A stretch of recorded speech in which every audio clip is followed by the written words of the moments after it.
Right, let's try that again. Okay, I've got 20 minutes, let's run through this again. Let's get this done. Election special, Indytruck, Davy in the truck, coming to you today from Elgin, where it's overcast and 18 degrees according to this bloody thing, but I'm trying, it's not that warm, but it is clammy. Anyway, where am I? Oh aye, local election special. We're going to do a run up round the nations, right, but we'll start here in Scotland. The biggest party is the SNP with 453 councillors, and that's plus 22. The next biggest party was Labour, 292, and that's plus 20. But believe it or not, that was Labour's second worst election result in 50 years. Next up was the Cons and 214 councillors, and they get their bahookie kicked. They lost 68 councillors.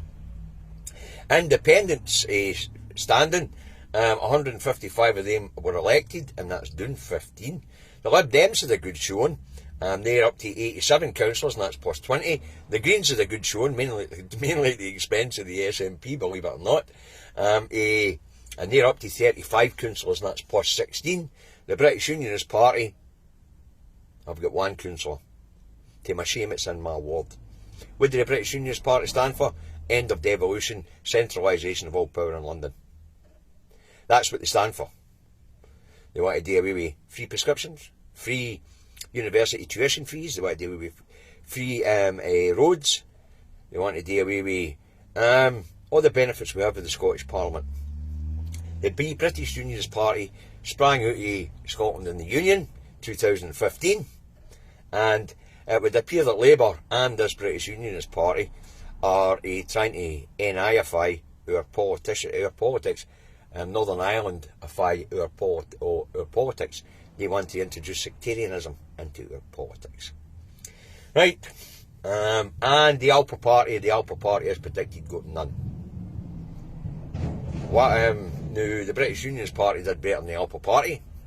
The British Unionist Party, of course, won in my ward, the Fortissat ward, where we have Shotts and Hart Hill, which are predominantly Orange Order-run towns. They are sectarian towns, much to the shame of them. Right, as I say, but between the Labour Party and the British Unionist Party, they're trying to bring sectarianism into politics. It's not funny. We cannot allow them to do that. We cannot allow them to bring a Northern Irish style politics into our politics. The British Unionist guy, he's probably going to get a bums rush in North Lanarkshire Council. He'll probably stand down. There'll be a by-election sometime shortly. Yeah, that's somebody will dig some dirt up on him, and he'll need to stand down. His name's John Joe Leckie, and he's an Orangeman. Right, and now to the Alpha Party. What's Alpha Party's problem? Well, the mixed messaging the Alpha Party sent out wouldn't help, would it?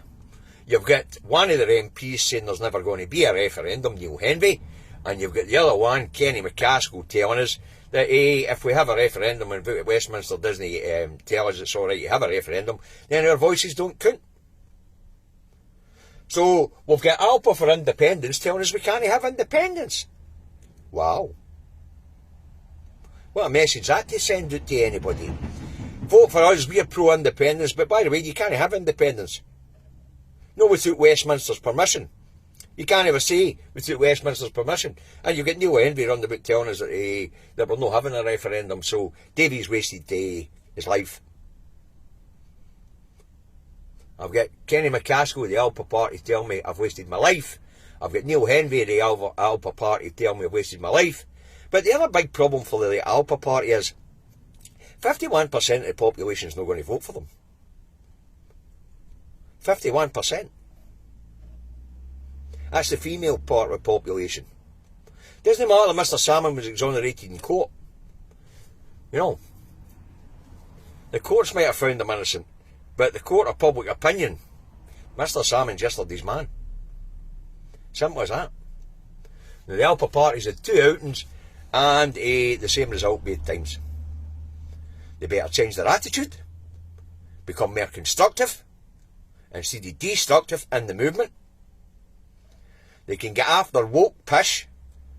It's not their world to inherit, it's the children's.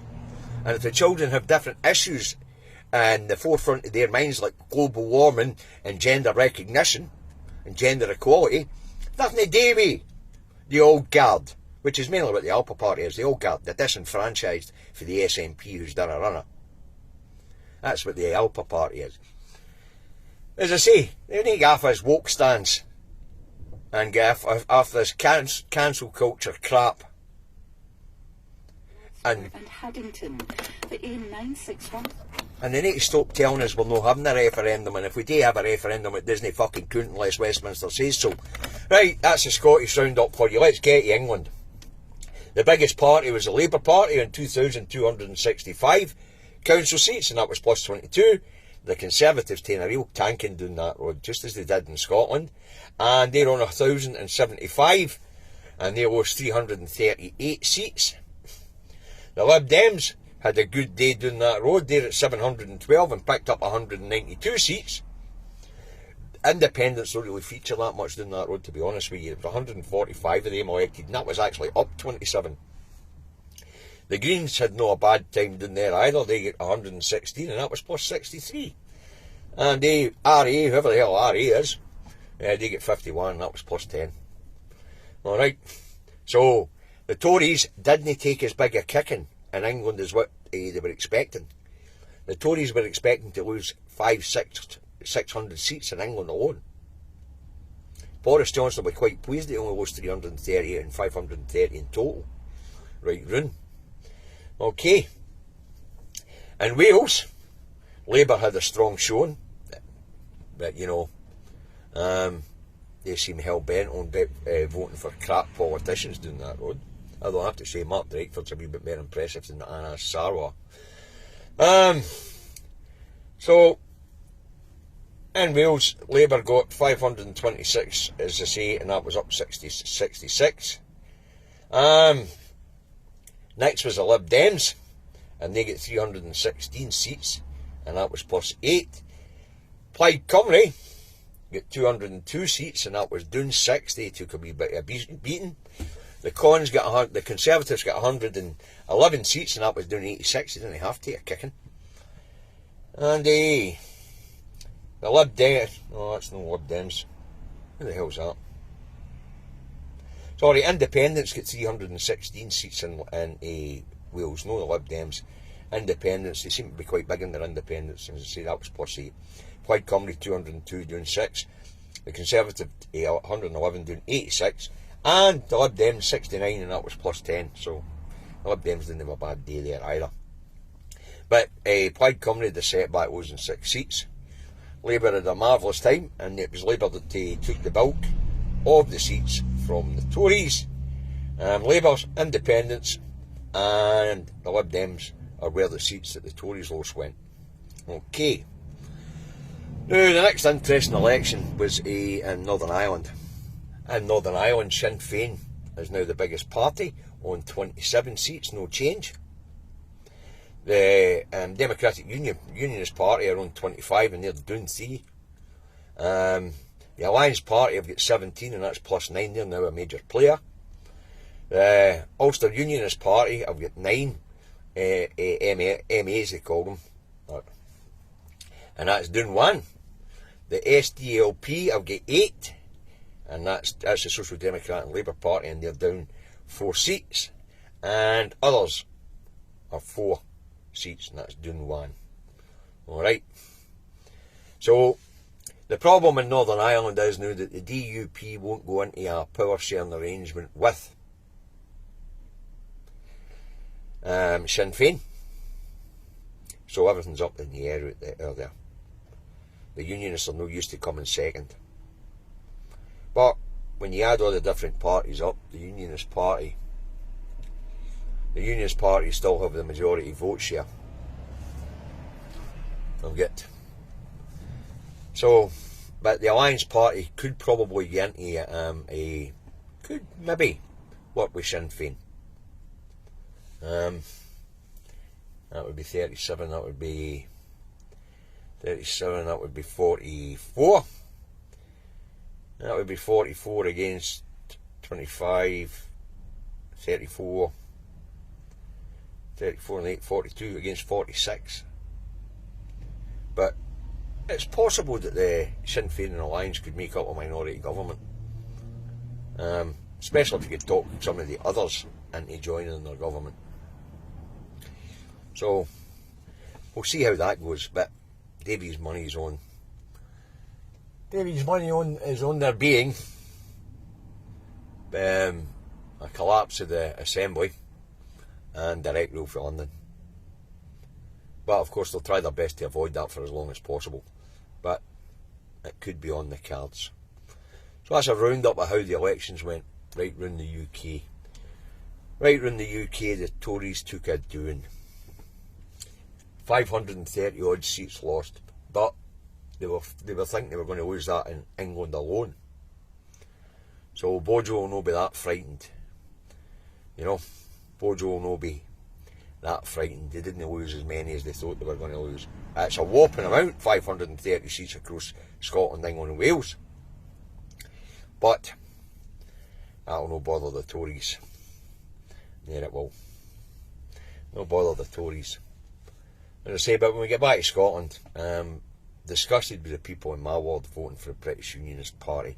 The reason why they did it was because, and the reason why they stood was, they knew in my area that they couldn't vote for the Conservatives, so they put up somebody else for them to vote for the Unionists they vote for, because that's basically what it is. It's a Unionist vote, and when I mean Unionists, I mean hardline nutters like the Orange Order and that. So no doubt some dirt will come out in this John Joe Leckie, or he'll get the bums rush at the council and eventually walk away. We'll see what happens. That's a wee election special. So Bojo didn't get Bojo's probably still going to be in office because the Tories didn't take as big a doing as what they thought they were going to. Here in Scotland, Dross says he's staying on as party leader, even though he's took a hammering. Don't know what will happen with the Alpha Party, to be honest with you. Will Mr. Salmon carry on? And at the next general election, can they hold on to their 2 MPs? I doubt it. There's one thing we know about this stuff, right? When you walk the floor, you generally lose your seat. I mean, a lot of these people actually believe they're in press. They believe that they're popular in their community. The community don't like it when you're elected in one ticket and walk the floor to another ticket. As Pat Lee found out when he walked the floor for the SNP Solidarity, he actually believed his local community would vote him back in. Didn't happen. The same thing will happen with Kenny O'Caskell, and the same thing will happen to Neil Henry at the next election. Simple as that. And the next election will be a Westminster election, whether it comes early in 2023, like we're being told, or it's been guessed at, or whether it comes on time in 2024, it doesn't matter, it's the next election. So it is, unless we have a referendum before it. But even if we do have a referendum at the end of next year, which is what the First Minister's aiming for, we'll still have to send representatives down to the House of Thieves and Carpetbaggers until the union is dissolved. And that will mean we will have to put candidates up for the 2024 election. The other theory is they're going to try and derail Scottish independence referendum by having the election early next year, in 2023. So that's a wee election special. The parties, the parties got exactly what the polls said they were. There was only one shock, and that was the British Unionist Party getting a seat in North Lanarkshire, in my ward, in the Fertisset ward. But as I say, the Fertisset ward's got Shorts and Hart Hill in it, and I'm afraid that there's a lot of bigoted people, sectarian nut jobs, in Hart Hill and in Shorts. I say, and it looks as if the Unionists are going to try and build a Northern Ireland style Scotland. But that was always a fear anyway, wasn't it? We must not let that happen. John Joe Leckie being elected in North Lanarkshire was a fluke. Shouldn't have happened. But as I say, the sectarian gits in North Lanarkshire, of which there are plenty, they couldn't vote for the Tories because of Partygate, so they put somebody else up that they thought that they could vote for, and that so happened to be a British Unionist Party. Now let's hope that they're eradicated soon. See you guys later.